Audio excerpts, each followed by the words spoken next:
বিসমিল্লাহির রহমানির রহিম। প্রিয় দর্শক শ্রোতা ভাই বোনেরা, শুনছেন কিয়ম কোরআনিক মেসেজ ইউটিউব চ্যানেল। এই মুহূর্তে আপনারা দেশে প্রবাসে যে যেখানেই আছেন, সালাম জানাচ্ছি আপনাদের সকলকে। আসসালামু আলাইকুম। আজ কথা বলছি এক ভাইয়ের প্রশ্নের জবাবে। ভাই প্রশ্ন করছেন সূরা হজের 40 নম্বর আয়াতের আল্লাহ কি বলছেন, এটা জানার উদ্দেশ্যে। ধন্যবাদ আপনাকে প্রশ্ন করার জন্য। আমি কোরআন ভিত্তিক তুলনামূলক আলোচনা করছি। সুন্দর প্রশ্ন করেছেন, ধন্যবাদ আপনাকে। আপনি এই সূরা হজের 39 নম্বর আয়াতটা পড়বেন।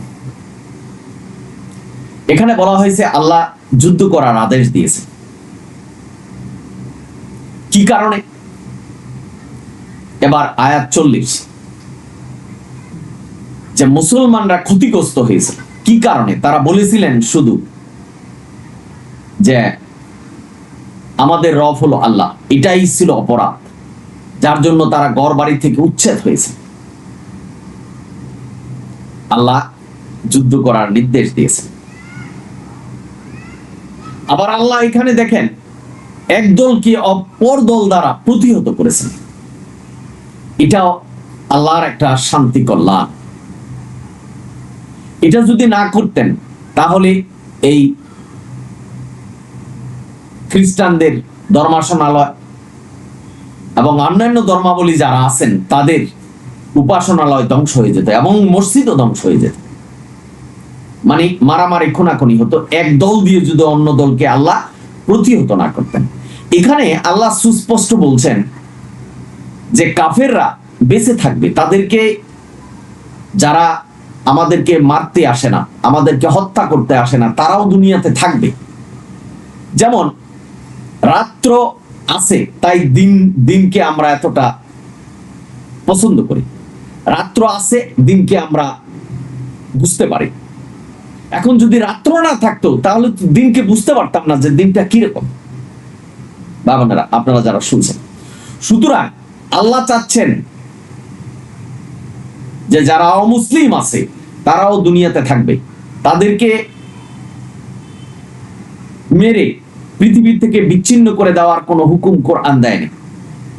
কারণ দেখবেন অনেক কাফের থেকে মুসলমান হচ্ছে, আবার অনেক মুসলমান কাফের হয়ে যাচ্ছে।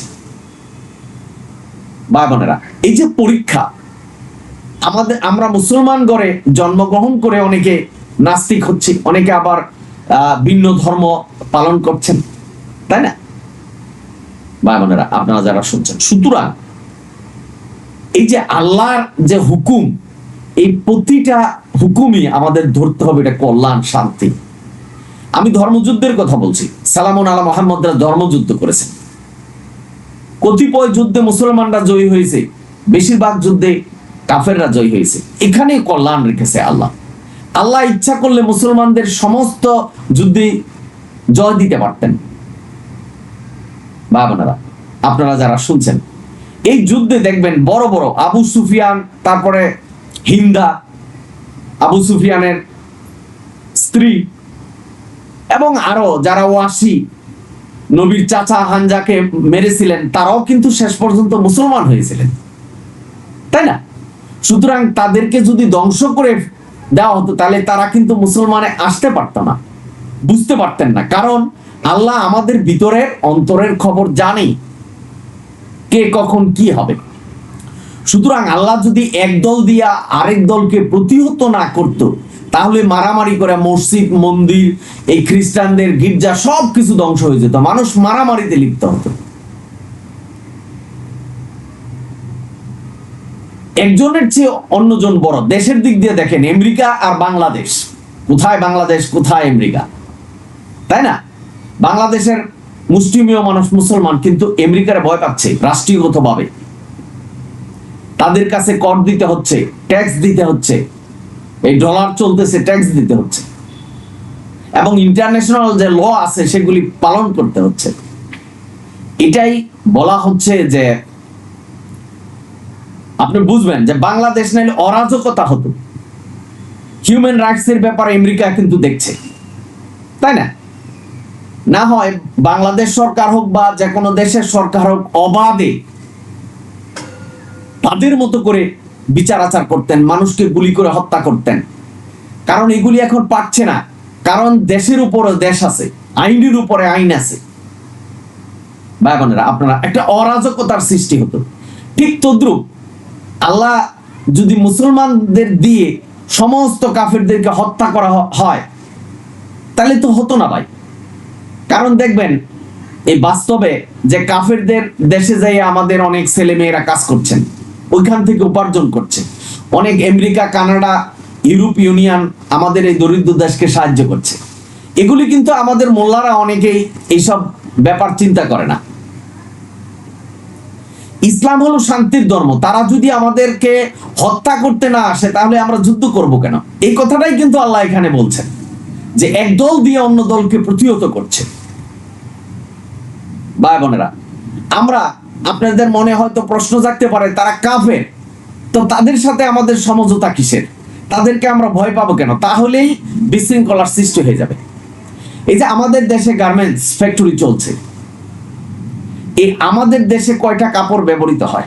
এগুলি সব America union, Europe union, Canada, এইসব দেশে চলে যাচ্ছেন, এবং লক্ষ লক্ষ মানুষ এই গার্মেন্টসে কাজ করে জীবিকা নির্বাহ করছে। সুতরাং এই যে একটা শৃঙ্খলা, এই শৃঙ্খলার কথা এখানে বলছে, যে সবাইকে খালি মেরে ফেলা যাবে না। এক দল দিয়ে অন্য দলকে প্রতিহত করছে, কোন সময় মুসলমান দিয়ে কাফেরদেরকে প্রতিহত করছে, আবার কাফেরকে দিয়ে মুসলমানদেরকে প্রতিহত করছে। ভাই বোনেরা, আপনারা যারা শুনছেন, এই যে বর্তমান পৃথিবীতে ইসরায়েল প্যালেস্টাইন যুদ্ধ হচ্ছে, ভাই বোনেরা আপনারা যারা শুনছেন, এই যুদ্ধ কেন হচ্ছে, কি কারণে হচ্ছে? আমরা কিন্তু দূর থেকে আমরা জানি যে মুসলমানদেরকে মারছে। এটা কেন করছেন আল্লাহ, বা কি কারণে এই যুদ্ধ হচ্ছে, এটা আল্লাহ জানে। আবার এককালে শেষ হয়ে যাবে যুদ্ধ, আবার শান্তি ফিরে আসবে। এটাই আল্লাহ সমস্ত কিছু নিয়ন্ত্রণ করছে।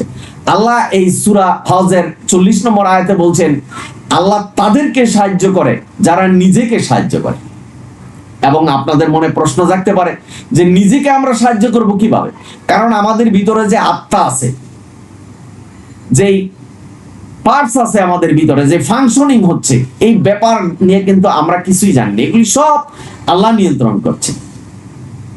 বিশেষ করে আমাদের যে আত্মাটা, আল্লাহর নির্দেশনা মতে এই আত্মাকে পবিত্র রাখতে হবে। আল্লাহ যা নির্দেশনা দিয়েছেন সেটাই আমাদের ভিতরে জারি রাখতে হবে। এটাই নিজেকে নিজেকে সাহায্য করা, এই আয়াতে বলছে। বাবা, আল্লাহ সর্বজ্ঞ, সব কিছু জানেন। সুতরাং আমাদের মনে করতে হবে যে আল্লাহ যা করছেন, আমাকে কি অর্থ সম্পদ দিচ্ছেন, না আমার কাছ থেকে কেড়ে নিচ্ছেন, না আমরা দরিদ্র দেশে জন্মগ্রহণ করছি। কেউ যদি মনে করেন যে আমি আমেরিকাতে জন্মগ্রহণ করলাম না কেন, একটু চিন্তা করে দেখেন, আপনি কাফের হয়ে যেতেন। আল্লাহ আমাদের বাংলাদেশে জন্মগ্রহণ করাচ্ছেন, মুসলমান ঘরে জন্মগ্রহণ করাচ্ছেন, করছি আমরা, এতে আল্লাহর প্রতি কৃতজ্ঞ থাকতে হবে।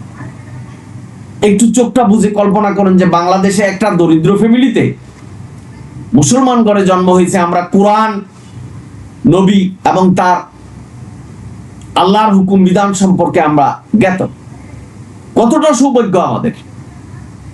ভাই বোনেরা, আপনারা যারা শুনেন, আমরা কিন্তু অনেকেই বলে ফেলি যে আমরা যদি একটা বড় দেশে জন্মগ্রহণ করতে পারতাম। মনে করেন আপনি মুসলমান দেশের কথাই বলেন, সৌদিতে যদি জন্মগ্রহণ করতে পারতাম।